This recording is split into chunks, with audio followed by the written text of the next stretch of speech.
Hello दोस्तों, welcome back to the channel Sasti study point. और इस समय हम मंथली करंट अफेयर की सीरीज़ को लेकर चल रहे हैं। और मंथली करंट अफेयर की सीरीज़ में एक वीडियो चैनल पर ऑलरेडी जा चुकी है, जिसमें अप्रैल मई का जो करंट अफेयर है उसको लेकर हम यहाँ पर अभी बात कर रहे हैं। अप्रैल मई 2023 की बात कर रहे हैं, क्योंकि जून जुलाई अगस्त में जो एग्ज़ाम शेड्यूल होंगे उनके लिए ये करंट अफेयर मोस्ट इम्पॉर्टेंट होने वाला है। और एक वीडियो चैनल पर है, आप जाके देख सकते हैं। ये दूसरी वीडियो होने वाली है। तो चलिए दोस्तों, देरी ना करते शुरू करते हैं अपनी करंट अफेयर में। आज का पहला जो क्वेश्चन है वो क्या है, और आपको पता है मैंने आपको बताया था इस वेबसाइट पे जब आएंगे तो आपको नवत्र करके एक मंथली करंट अफेयर की जो है बुकलेट मिलेगी। उस बुकलेट को आप भी खुद भी डाउनलोड कर सकते हैं। उसी से हम यहाँ पर कुछ जानने की कोशिश कर रहे हैं करंट अफेयर से रिलेटेड। ठीक है, तो सबसे इम्पोर्टेंट यहाँ पे पहला क्वेश्चन है, आधारभूत पशुपालन सांख्यिकी से संबंधित कि पूरा इनका डिटेल में है कि दुग्ध उत्पादन में कौन सा राज्य आगे है और इन सब से संबंधित। तो यहाँ पर ये पूरा मैं आपको डेटा दिखा देती हूँ। ये देखिए, आधारभूत पशुपालन सांख्यिकी 2022 से रिलेटेड है। पशुपालन और मत्स्य पालन विभाग का वार्षिक प्रकाशन ये होता है, और जारीकर्ता जो हैं वो पुरुषोत्तम रूपाला, केंद्रीय मत्स्य पालन और पशुपालन और डेयरी मंत्री हैं। 15 मार्च 2023 को इसको जो है जारी किया गया था। और इसके जो आंकड़े होते हैं वो किससे संबंधित होते हैं? वो होते हैं पशुपालन आबादी, पशुधन उत्पादन, पशु रोग और अवसंरचना, इन सब से रिलेटेड। अब इसके डेटा पर आते हैं। अब ये देखिए, डेटा इम्पॉर्टेंट है 2022 का, दूध उत्पादन के संदर्भ में है। तो आपको बता दें, राजस्थान नंबर 1 पर है, याद रखिएगा। ठीक है, दूध उत्पादक राज्य में। फिर दूसरे नंबर पर यूपी है, जबकि पहले जो था 2021 में यूपी पहले था। फिर एमपी है, फिर गुजरात है और फिर आंध्र प्रदेश है। ठीक है, और जो टोटल दूध भारत में उत्पादित हुआ एक वर्ष में 21-22 में, वो है 221.06 मिलियन टन। और ये ठीक है, इसके साथ साथ जो वार्षिक वृद्धि हुई है वो 5.29% है। तो ये चीज़ आपको यहाँ पर। अब अंडे उत्पादन के संबंध में मैं आपको बता दूँ, आंध्र प्रदेश नंबर 1 पे है अंडा उत्पादन के संदर्भ में। उसके बाद तमिलनाडु है, फिर तेलंगाना है, फिर पश्चिमी बंगाल है, उसके बाद कर्नाटका है। ठीक है, और वृद्धि जो हुई है 6.19% हुई है। ऊन उत्पादन, मांस उत्पादन में देखिए, ऊन उत्पादन में जो है राजस्थान नंबर 1 पे है, फिर जम्मू कश्मीर है, फिर गुजरात है। और गिरावट आई है ऊन उत्पादन में 10.30% की। और मांस उत्पादन में नंबर 1 पे महाराष्ट्र, दूसरे पे उत्तर प्रदेश है। तो दूध और मांस में यूपी दूसरे नंबर पे है यहाँ पे। फिर मांस उत्पादन में तीसरे नंबर पे वेस्ट बंगाल है। और इसमें जो वार्षिक वृद्धि दर्ज की गई है वो 5.62% वृद्धि दर्ज की गई है। तो यहाँ पर पूरा जो है पशुधन से रिलेटेड जो सांख्यिकी का पूरा ब्यौरा है 2022 का, वो पूरा यहाँ पर आपको समझ में आ गया।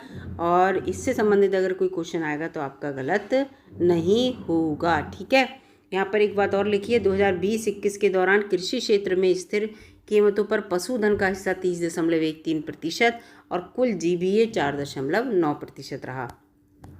जो क्वेश्चन इंपॉर्टेंट है मैंने आपको पहले ही बताया, ये वाला मैं बता चुकी हूँ, पिछली वीडियो में देखिएगा। तो वो क्वेश्चन मुझे इंपॉर्टेंट लग रहा था पशुधन वाला, इसलिए मैंने सोचा कि इसको कराना चाहिए। यूक्रेन को सहायता पैकेज की मंजूरी जो है वो कितने की है? तो $15.6 बिलियन की दी गई है। ठीक है, किसके द्वारा दी गई है ये भी याद रखिएगा, अंतर्राष्ट्रीय मुद्रा कोष, जिसे हम IMF कहते हैं। ठीक है, अब यहाँ पर ये पूरा लिखा है, और IMF के बारे में पूरा आप पढ़ लीजिएगा कि इसकी स्थापना कब हुई, और इसकी फुल फॉर्म तो मैंने आपको बताई दी। तो ये चीज़ आपके लिए इम्पोर्टेंट हो जाएगी, जिससे कि आपका कोई भी क्वेश्चन जो है वो छूटे ना। अब यहाँ पे भारत क्रॉस बॉर्डर कनेक्टिविटी है। तो भारत ने किस देश के साथ सीमा पर लेन देन के लिए एकीकृत लिंकेज भुगतान सेवा शुरू की है? तो वो सिंगापुर के साथ। किसके साथ की है? सिंगापुर के साथ समझौता किया है। और इसमें देखिए पूरा प्लेटफॉर्म डेवलप किया है। भारत का यूनिफाइड पेमेंट इंटरफेस और सिंगापुर का पेनाउ, इन दोनों के बीच हुआ है। UPI हमारी भारत की और पेनाउ सिंगापुर के बीच। RBI के गवर्नर शक्तिकांत दास और सिंगापुर के मौद्रिक प्राधिकरण के प्रबंध निदेशक रवि मेनन के बीच में इससे संबंधित ये जो है पेमेंट को लेकर कनेक्टिविटी, जो क्रॉस बॉर्डर कनेक्टिविटी है, ये यहाँ पर सिंगापुर के साथ एक समझौता हुआ है। ठीक है, अब यहाँ पर ये है देखिए HDFC बैंक UPI से रुपए क्रेडिट कार्ड जोड़ने वाला पहला निजी बैंक बन गया है। अब HDFC आपने सुना ही होगा HDFC की स्थापना कब हुई थी? तो 1994 में हुई थी। UPI से रुपए क्रेडिट कार्ड जोड़ने वाला ये पहला निजी बैंक बन गया है। देखो 1994 में इसकी स्थापना हुई थी और इसके जो इस समय निदेशक हैं वो हैं शशिधर जगदीशन। इम्पॉर्टेंट है ये इसलिए, तो इसको याद कर लीजिएगा, ठीक है। पूरा नाम UPI का, यहाँ पे देखो UPI का पूरा नाम दिया है, ये यूनिफाइड पेमेंट इंटरफेस, UPI का पूरा नाम यहाँ पे ये दिया है, इस UPI का पूरा नाम दिया है। तो यहाँ पे जो जो चीज़ मुझे सही लग रही है वो मैं बता रही हूँ। UPI की शुरुआत 2016 में हुई थी, ठीक है, इस चीज़ को भी याद कर लीजिएगा। अब वैज्ञानिक परिदृश्य पे आते हैं, रक्षा और इससे संबंधित। तो यहाँ पर है स्वदेशी रूप से विकसित अपने देश का ही 3D प्रिंटेड क्रायोजेनिक इंजन जो है वो बना है। तो भारतीय निजी अंतरिक्ष वाहन कंपनी स्काई रूट एरोस्पेस ने किस नाम से बनाया है ये 3D प्रिंटेड क्रायोजेनिक इंजन? तो इसका जो नाम है वो धवन 2 रखा है इन्होंने। इसका नाम क्या है? धवन 2। इसको याद रखना है यहाँ पर। ये देखिए सफल परीक्षण भी इसका हुआ है और कितने समय के लिए? 3 मिनट और 20 सेकंड के लिए 200 सेकंड थे। सौर उद्योग प्रबोधन परीक्षण सुविधा केंद्र नागपुर से इसका हुआ है, ठीक है।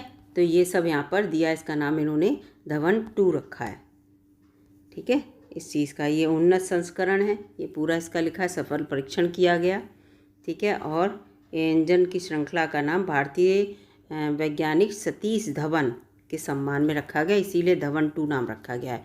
ये भी इम्पॉर्टेंट हो जाता है कि धवन का मतलब क्या है, इस चीज़ को भी याद रखेंगे तो आपको याद रहेगा कि हाँ ये चीज़ किसके लिए है। अब यहाँ पर ये नासा से रिलेटेड आ गया। नासा किससे? अमेरिका की अंतरिक्ष एजेंसी है।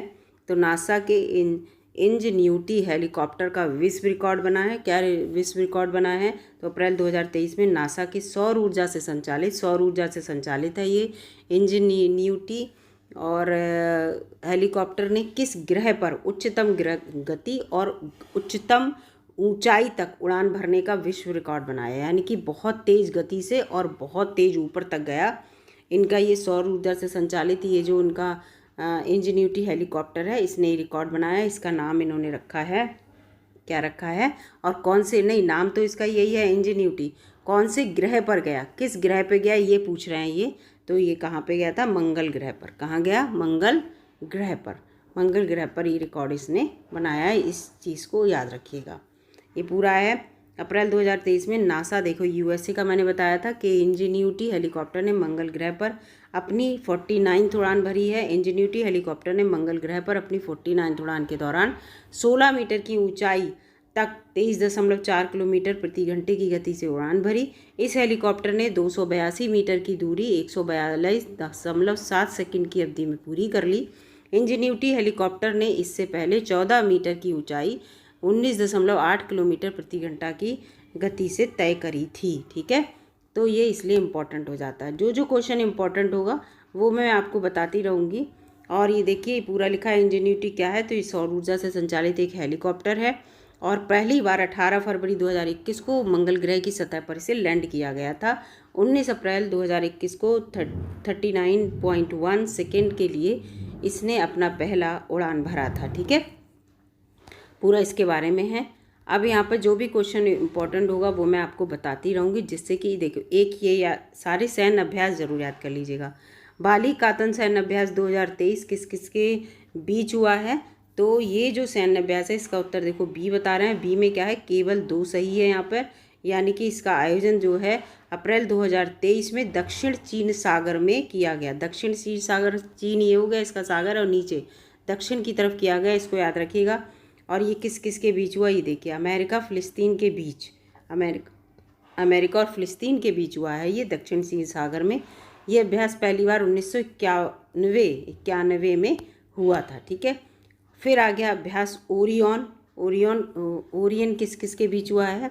तो ओरियन जो है ये एक बहुपक्षीय अंतर्राष्ट्रीय वायु अभ्यास है, यानी कि बहुत सारे इसमें देश शामिल होंगे।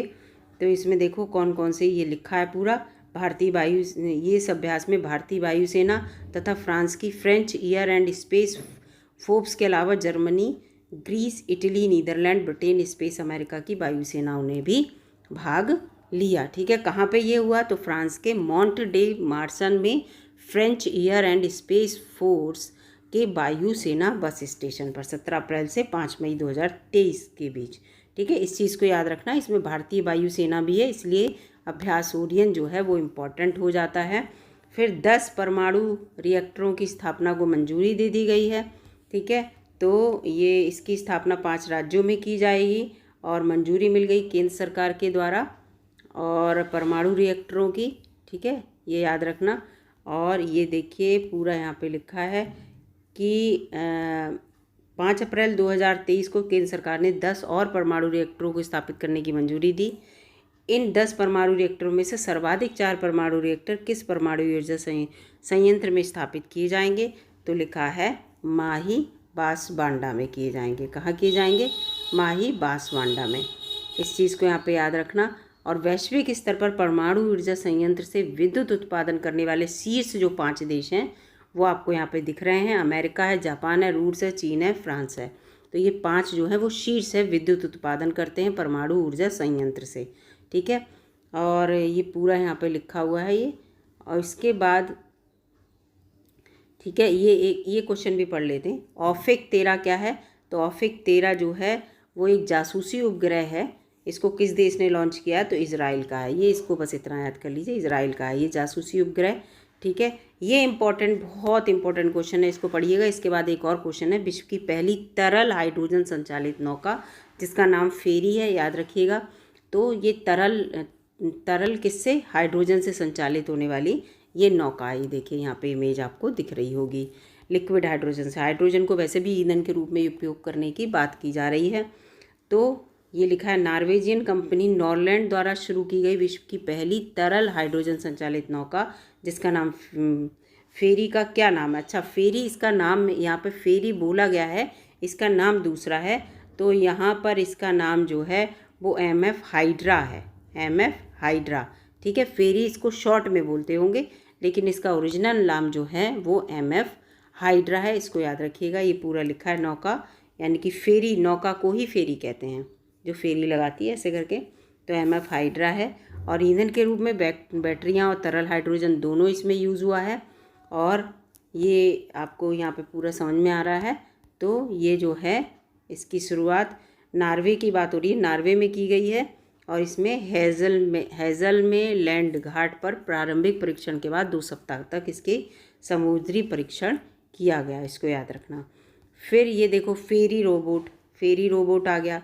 हाल ही में किस विश्वविद्यालय के शोधकर्ताओं ने सिंहपर्णी बीज प्रेरित एक उड़ने वाला रोबोट, फेरी रोबोट इसको भी कहा है, विकसित किया गया, जो वायु से संचालित होता है और प्रकाश का उपयोग करके इसे नियंत्रित भी किया जाता है। तो ये किसने किया है? टॉम्परे विश्वविद्यालय में, टॉम्परे विश्वविद्यालय पूरा यहाँ पे लिखा हुआ है ये।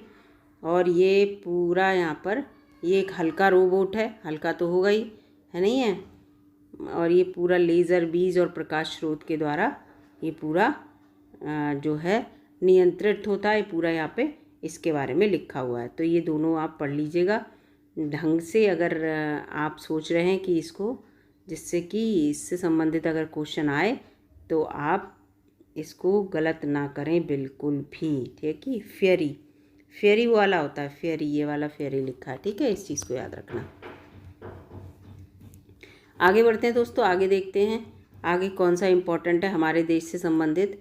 और जिससे कि ये देखिए INS एंड्रोथ क्या है? तो 21 मार्च 2023 को INS एंड्रोथ का अनावरण कोलकाता, पश्चिम बंगाल में किया गया। इसके बारे में विचार कर रहे हैं कि दोनों ही सही हैं। INS एंड्रोथ का निर्माण Garden Reach ship builders and engineers द्वारा किया गया। दोनों ही कथन इसका सही है। वेस्ट बंगाल में इसका जो है अनावरण किया गया, पूरा इसके बारे में लिखा हुआ है। ठीक है, और ये INS एंड्रोथ नाम केंद्र शासित प्रदेश लक्षद्वीप में अवस्थित एंड्रोथ द्वीप के नाम पर इसका एंड्रोथ नाम रखा गया है। इस चीज़ को भी याद रखना पूरा। और कितने मीटर ये लंबा है? 77.6 मीटर लंबा है और 10.50 मीटर चौड़ा है। तो ये इम्पोर्टेंट हो जाता है यहाँ पर। फिर यहाँ पर ये देखिए और भी देखते हैं क्वेश्चन कौन से इम्पोर्टेंट हैं। जो कि हम लोगों के लिए हमारे एग्ज़ाम में आने के चांसेस बहुत ज़्यादा हैं। संयुक्त सैन्य अभ्यास कवच 2023 बहुत इम्पोर्टेंट है ये। तो इसके बारे में जो विचार हैं उन पे जो है वो विचार करना है। तो इसके जो उत्तर है वो दोनों ही सही हैं, पहला और दूसरा। तो ये देश का एकमात्र संयुक्त बल कमान अंडमान और निकोबार कमान के तहत भारतीय सेना, भारतीय नौसेना और भारतीय वायुसेना, भारतीय तटरक्षक बल के संसाधनों को मिलाकर एक बृहद संयुक्त सैन्य अभ्यास हुआ है। इसमें सारी भारतीय जो जितने भी स्तर की सेनाएं हैं सब यहाँ पे आई हैं और इसका आयोजन 23 से 7 अप्रैल 2023 के बीच किया गया, कवच का। ठीक है, कवच के बारे में यहाँ पर बात हो रही है। तो ये देश का एकमात्र संयुक्त बल कमान, ठीक है, याद रखना, अंडमान और निकोबार कमान के तहत, ठीक है, एक जो संयुक्त देश की एकमात्र संयुक्त बल कमान है अंडमान निकोबार कमान, इसके तहत इन सारी सेनाओं ने मिलकर इस अभ्यास को किया है। और कहाँ पे हुआ? अंडमान सागर और बंगाल की खाड़ी में। ठीक है, टीबी मामलों के आकलन के लिए अपना मॉडल विकसित करने वाला भारत विश्व का पहला देश बन गया है। ठीक है, इसको याद रखिएगा। अब इसके बारे में देखो पूरा लिखा है, भारत विश्व का पहला देश बन गया है और विकसित करने वाला स्वास्थ्य मंत्रालय है। भारत के अतिरिक्त इसे विकसित किया गया है विश्व WHO के द्वारा। वाराणसी के वन बर्ड टीबी शिखर सम्मेलन में इसे प्रस्तुत किया गया और इसका आयोजन जो है वो वाराणसी के रुद्राक्ष कन्वेंशन सेंटर में किया गया। स्वास्थ्य एवं परिवार कल्याण मंत्रालय और स्टॉप टीबी पार्टनरशिप द्वारा किया गया इसका आयोजन। उद्देश्य क्या था? टीबी जैसी बीमारी से लड़ाई और वैश्विक भलाई के लिए। ठीक है, इसको याद रखिएगा। और टीबी के बारे में पूरा दिया है। टीबी का नाम है ट्यूबरक्लोसिस, इसे अन्य नाम से क्षय रोग या तपेदिक के जानते हैं। इसमें जो जीवाणु होता है वो होता है माइक्रोबैक्टीरियम ट्यूबरक्लोसिस। संक्रामक रोग जो है ये जीवाणु के द्वारा होता है क्योंकि जीवाणु है, जीवाणु कारक। और दिवस इसको 24 मार्च को हम विश्व टीबी दिवस मनाते हैं या टीबी उन्मूलन दिवस कहेंगे, हम इसे 24 मार्च को मनाते हैं। ये इम्पॉर्टेंट है। अब हम बात करते हैं स्टॉप टीबी पार्टनरशिप के बारे में, जिसके तहत इस कार्यक्रम का आयोजन किया गया था। तो ये 2001 में इसका गठन हुआ है। जिनेवा स्विट्जरलैंड में इसका सचिवालय है और इसका विज़न है टीबी मुक्त विश्व। क्षय रोग की रोकथाम के लिए विभिन्न पक्षों के साथ मिलकर अभियान चलाने वाली एक विशिष्ट अंतर्राष्ट्रीय संस्था है स्टॉप टीबी पार्टनरशिप। ठीक है, तो और ये देखिए CRM भारत के पहले बॉक्साइट प्रमाणित संदर्भ सामग्री के संदर्भ में कौन सा विकल्प सही नहीं है, पूछ रहा है। ये सही नहीं है, इसको याद रखिएगा। तो ये पूरा लिखा है। ठीक है, बॉक्साइट के संबंध में लॉन्च किसने किया? MP मिश्र और AC सायम ने। भारत ने अपनी तरह का पहला और विश्व का 5वां CRM बनाया है। नाम क्या है इसका? BARCB 1201। ठीक है, इस तरह से ये पूरा है। तो ये यहाँ पर दिया हुआ है।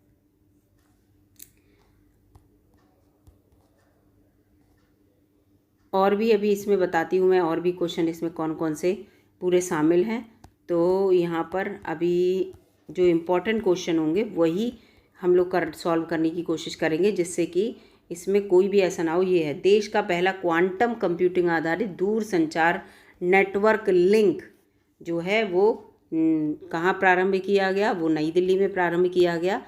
ठीक है, इसके बारे में पूरा लिखा है। और यह लिंक संचार भवन और राष्ट्रीय सूचना विज्ञान केंद्र के मध्य संचालित किया गया। इस प्रणाली के एन्क्रिप्शन को तोड़ने वाले एथिकल हैकर्स को 10 लाख पुरस्कार प्रदान करने की घोषणा दी है। ठीक है, अगर इस प्रणाली का जो एन्क्रिप्शन है इसको कोई तोड़ देगा तो 10 लाख पुरस्कार दिया जाएगा। जो है नेटवर्क लिंक बनाया गया, इसको अच्छे भी नहीं तोड़ पाएंगे, ये बात कही जा रही है। ठीक है, स्लीनेक्स क्या है? स्लीनेक्स किसके बीच होने वाला ये अभ्यास है? तो इसके बारे में मैं आपको बता दूं कि ये अभ्यास का 10वां संस्करण है। 3 से 8 अप्रैल के बीच कोलंबो में आयोजित किया गया। और स्लीनेक्स से आप समझ गए, ये एसली लिखा है, ये IN लिखा है, तो क्या हो गया आपको खुद ही समझ में आ रहा होगा किस किस के बीच होता है। स्ली माने होता है श्रीलंका और आई माने इंडिया। ये 10वां संस्करण था, कोलंबो श्रीलंका में आयोजित किया गया, याद रखिएगा। तो ये स्लीनेक्स से आप श्रीलंका को ही लगाइएगा, भूलिएगा मत। ठीक है, तो इसके अलावा इस अभ्यास में भारतीय नौसेना का चेतक हेलीकॉप्टर और डोर्नियर समुद्री पेट्रो एयरक्राफ्ट और श्रीलंका वायुसेना का डोर्नियर BEL 412 हेलीकॉप्टर शामिल हुए थे। ठीक है, इसको याद रखिएगा। ये सब नौसैनिक जो है अभ्यास और हेलीकॉप्टर इसमें जो है चेतक नौसेना का, वो सब इसमें शामिल हुए थे। और इसमें श्रीलंकाई नौसेना का प्रतिनिधित्व जिसने किया था वो थे SLNS विजयबाहु और SLNS समुद्रा। ठीक है, ये सब या भारत की तरफ से कौन थे, IANS किल्टन और IANS सावित्री।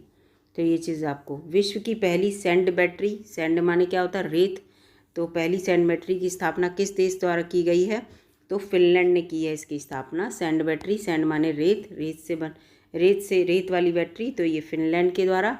और नवीकरणीय ऊर्जा स्रोतों से ऊष्मा को भंडारित करना। और सैंड स्टोरेज सिस्टम के घटक sand silo, electrical air heater और air to water heat exchange. ठीक है, तो यह सैंड बैटरी सिस्टम क्या है, एक विशाल स्टील साइलो होता है। ये शहर के केंद्रीकृत हीटिंग नेटवर्क से जोड़ा जाता है जो इमारतों और सार्वजनिक जल प्रणालियों को गर्म रखता है। ठीक है, इस चीज़ को लेकर यहाँ पर है। जो इम्पोर्टेंट क्वेश्चन है वो मैं आपको बता दे रही हूँ। फिर है यहाँ पर अभ्यास वायु प्रहार, ये बहुत इम्पॉर्टेंट है। यहाँ पर ये किस किस के बीच हुआ है, तो हवाई ज़मीनी संयुक्त अभ्यास है ये, और पूर्वी क्षेत्र में हुआ है। इस अभ्यास के तहत भारतीय थल सेना और वायुसेना ने 96 घंटे का एक बहुआयामी संयुक्त अभ्यास किया। भारतीय थल सेना और वायुसेना दोनों इसमें शामिल होती हैं और ये इम्पॉर्टेंट है, इसलिए वायु प्रहार इसको याद रखिएगा। कवच 2023 क्या है, इम्पॉर्टेंट है ये, तो कवच 2023 राष्ट्रीय स्तर का एक साइबर सुरक्षा हैकेथॉन है। कवच से रिलेटेड एक वीडियो चैनल पर है, आप जाके देख सकते हैं। इसका ये लोगो है, इम्पॉर्टेंट है। ये जो क्या नाम है, हमारा जो बजट आया था 2023 का, उसमें इसके बारे में भी था। तो ये साइबर सुरक्षा को लेकर एक हैकेथॉन है। इसमें क्या होगा कि जो भारतीय लोग हैं उनकी वो व्यूज़ लिए जाएंगे, और जो सबसे अच्छा जिसका लगेगा कि हाँ ये साइबर सुरक्षा से रिलेटेड इसकी जो सोच है या इसके जो विचार है या जिसने जो टेक्निक बताई है वो ज़्यादा अच्छी है, तो उसको आगे लिया जाएगा और फिर क्या होगा, उसको इनाम भी मिलेगा। इस तरह से रिलेटेड है ये। ठीक है, ये लिखा है और ये हो भी गया, इसका मई जून में होना था, वो ख़त्म भी हो गया। तो ये जो यहाँ पर लिखा है, ठीक है, कवच को दिख रहा है 2 चरणों में जो है आयोजित किया गया। एक चरण में देखो ये पूरा लिखा है, इस 36 घंटे के कार्यक्रम में देश भर के शैक्षिक संस्थान और पंजीकृत स्टार्टअप युवाओं ने भागीदारी की और अपनी तकनीकी विशेषता और अभिनव कौशल के उपयोग करके साइबर सुरक्षा हेतु मजबूत, सुरक्षित और प्रभावकारी तकनीकी के समाधान बताया था मैंने। फिर इसमें 2 चरणों में हुई थी और ग्रैंड फिनाले में इसका हो गया। ठीक है, ग्रैंड फिनाले जो है लास्ट में, तो इसको रिलेटेड ये काफ़ी इसमें ये दिया हुआ है। अब आ जाते हैं खेल परिदृश्य में। खेल परिदृश्य में ये देखिए टेनिस से संबंधित आते हैं। टेनिस प्रतियोगिता लियोन ओपन 2023 की बात हो रही है। तो महिला एकल का खिताब किसने देखा, एलिसिया पार्क्स ने।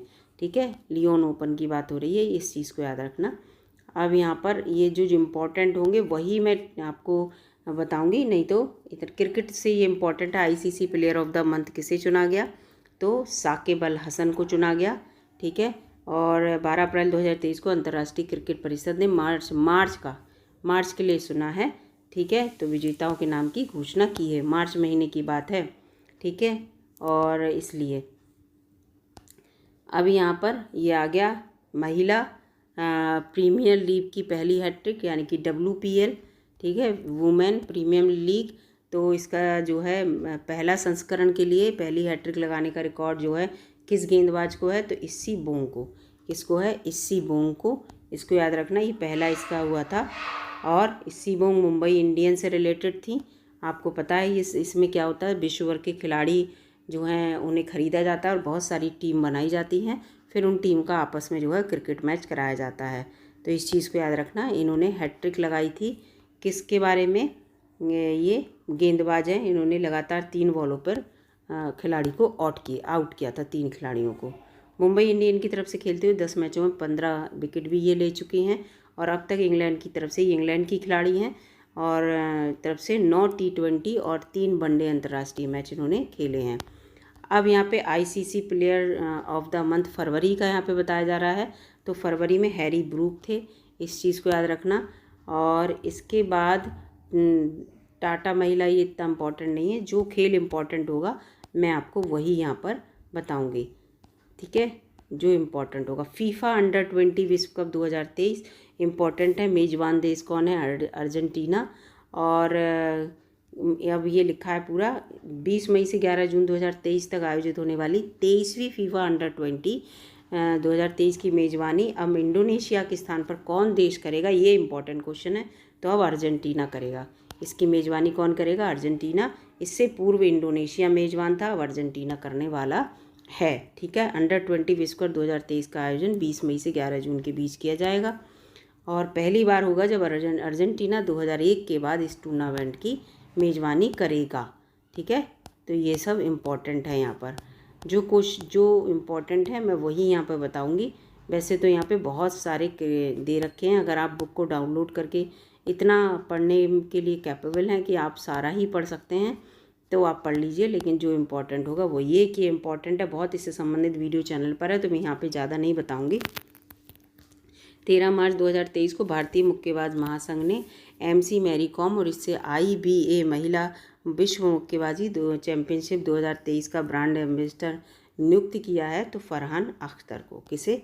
फरहान अख्तर। ठीक है। तो इस चीज़ को याद रखना है। यहाँ पे ये पूरा यहाँ पे लिखा है ब्रांड एम्बेसडर। ब्रांड एम्बेसडर कौन है? मैरी कॉम है और फरहान अख्तर हैं जो बॉलीवुड अभिनेता है। इसको याद रखिएगा, ये इम्पोर्टेंट है। इन्हें ब्रांड एम्बेसडर बनाया गया है। अब विश्व महिला मुक्केबाजी IBA 2023, इसमें कौन सा कथन सही नहीं है पूरा। इसका आयोजन जो हुआ है वो नई दिल्ली में हुआ, 13वां संस्करण। और इससे संबंधित चैनल पर वीडियो है, आप जाके देख सकते हैं। मैं पहले ही बता चुकी हूँ। नीतू घंघास बनी, ठीक है। और ये निकत जरीन, लवलीना बारगोहेन और स्वीटी बुरा, और इन्होंने स्वर्ण पदक जीते हैं, इसलिए ये हमारे लिए बहुत इंपॉर्टेंट है। 4 स्वर्ण पदक आए थे मुक्केबाजी में, याद रखिएगा। ये जो हुई थी IBA महिला विश्व मुक्केबाजी चैंपियनशिप, इससे संबंधित वीडियो है, आप जाके देखिएगा। और ये अपने अपने वज़न, इनका जो वज़न होता है ना उसी वज़न में ये लोग खेलते हैं। इनका वज़न 48 से 50 के बीच था। निकत जरीन तो लाइट फ्राइटेड थे, ये तो लाइट वेट में थी, ये मिनिमम वेट में थी, ये मिडिल वेट में थी, ये हैवी वेट में थी। स्वीटी बुरा तो उसी हिसाब से ये खेलती हैं। तो इसको लेकर आप ये देखिए, इसका पूरे जो है इसका शुभारंभ जो है इसमें बीरा याद रखना। बीरा इनका वो था जो शुभंकर होता है उससे रिलेटेड है। ठीक है।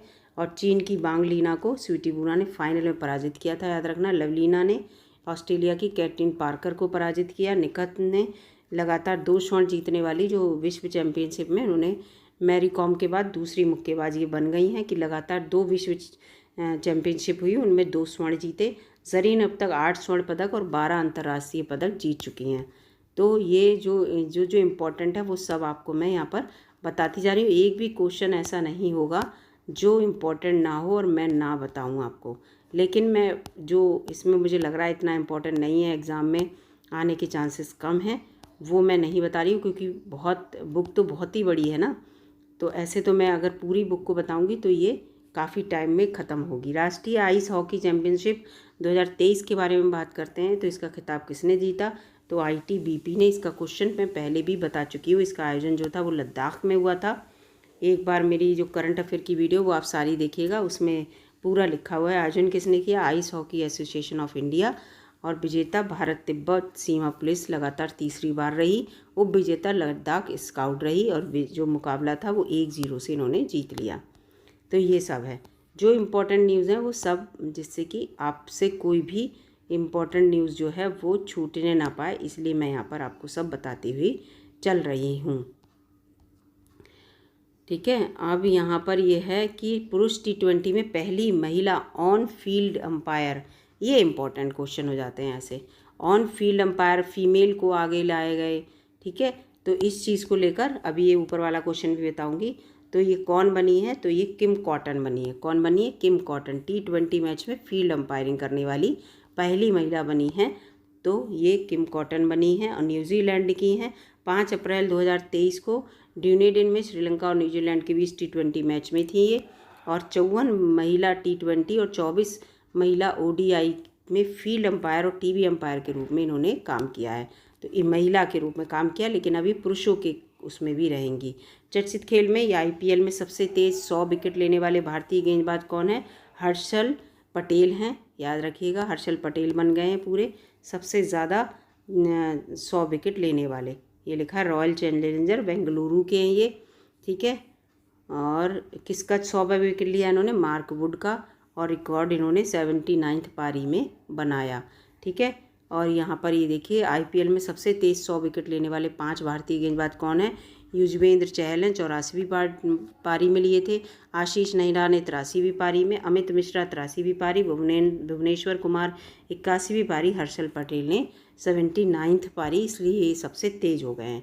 और सब ने 80 प्लस में करा था, इन्होंने 80 भी नहीं आने दिया, तो इसलिए इम्पॉर्टेंट हो जाती है। ठीक है, जो इम्पॉर्टेंट होगा वो सब मैं आपको यहाँ पर बताती चलूँगी, जिससे कि ये वीडियो जो है जल्दी से जल्दी पूरी हो जाए ये वाली बुक, फिर हम जून की बुक को लेकर चलें। अंतर्राष्ट्रीय क्रिकेट में सबसे तेज़ 25,000 रन बनाने वाले क्रिकेटर कौन है, तो विराट कोहली हैं। नो डाउट ये क्वेश्चन आपको पता भी होगा पहले से ही, तो विराट कोहली हैं। इन्होंने 549वीं पारी में ऑस्ट्रेलिया के विरुद्ध दिल्ली के दूसरे टेस्ट मैच में इतने रन बनाए थे। ठीक है, और 577वीं पारी में सचिन तेंदुलकर ने बनाए थे, तो उनका रिकॉर्ड इन्होंने तोड़ दिया है। ठीक है, रिकॉर्ड इनका तोड़ा है सचिन तेंदुलकर जी का। तो इससे रिलेटेड है, भारत के 80वें ग्रैंड मास्टर कौन बने हैं, तो विघ्नेश NR बने। ये क्वेश्चन मैं आपको पहले भी बता चुकी हूँ, 80वें ग्रैंड मास्टर बन गए हैं, वो इम्पॉर्टेंट है।